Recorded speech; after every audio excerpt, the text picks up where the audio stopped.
Hello everybody and welcome to another episode of Quick History.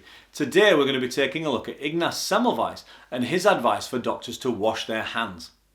As always, there is a free handout in the description below, and make sure you click on subscribe if you'd like to see more GCSE History revision based content. Let's get into the details.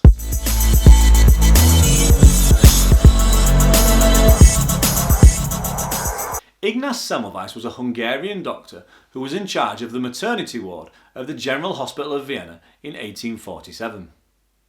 In 1847, Semelweis placed a note on the maternity ward door stating that any medical students who wished to enter the maternity ward directly from the post-mortem room where dead bodies were dissected must wash their hands in chlorinated water before entering.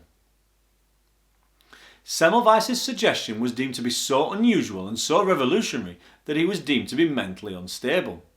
But do bear in mind that this was 20 years before the development of Louis Pasteur's germ theory. Semelweis had noticed a link.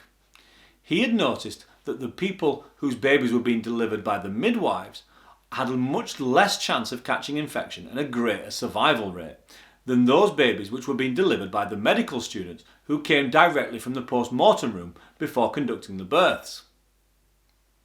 Semelweis believed that the reason for the high death rate from infection from the babies and the mothers whose babies were being delivered by the medical students was because they'd come directly from dissecting dead bodies.